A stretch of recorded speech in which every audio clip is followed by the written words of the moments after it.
মৃত্যুর দ্বারপ্রান্তে দাঁড়িয়েও কেন মানুষের মনে ভয় থেকে যায় জানো কি?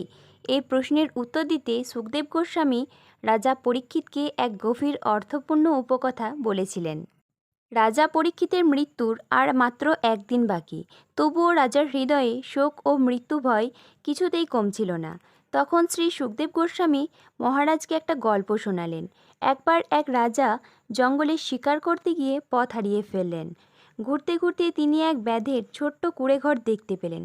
ঘরটি ছিল অত্যন্ত সংকীর্ণ, অন্ধকার ও দুর্গন্ধময়।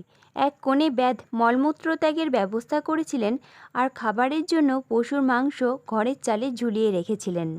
রাজা নিরুপায় হয়ে ব্যাধের কাছে আশ্রয় প্রার্থনা করলেন।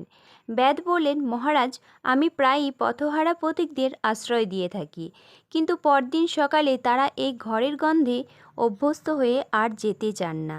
রাজা দৃঢ়ভাবে কথা দিলেন যে ভোর হলেই তিনি চলে যাবেন।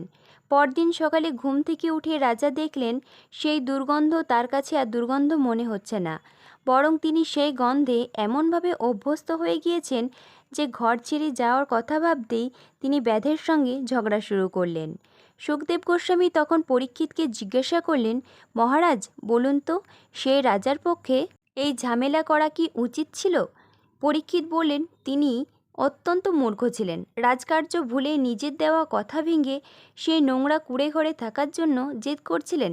সুখদেব গোস্বামী মৃদু হেসে বললেন, মহারাজ, সে রাজা স্বয়ং আপনি, আর এই মলমূত্র দুর্গন্ধময় কুঁড়েঘরটি হলো এই মানব দেহ। আপনার আত্মা এই দেহে যতটুকু সময় থাকার ছিল তা শেষ হয়ে গেছে। এখন আত্মাকে এই দেহ ছেড়ে অন্য লোকে যেতে হবে। তাহলে কি এখনও মৃত্যুর জন্য শোক করা উচিত? এই কথা শুনে রাজা পরীক্ষিতের মৃত্যু ভয় একেবারে দূর হয়ে গেল। তিনি মানসিকভাবে মোক্ষলাভের জন্য সম্পূর্ণ প্রস্তুত হয়ে উঠলেন এবং শেষ দিনটি অত্যন্ত মনোযোগ ও ভক্তি ভরে শ্রীমদ্ ভাগবত কথা শ্রবণ করলেন।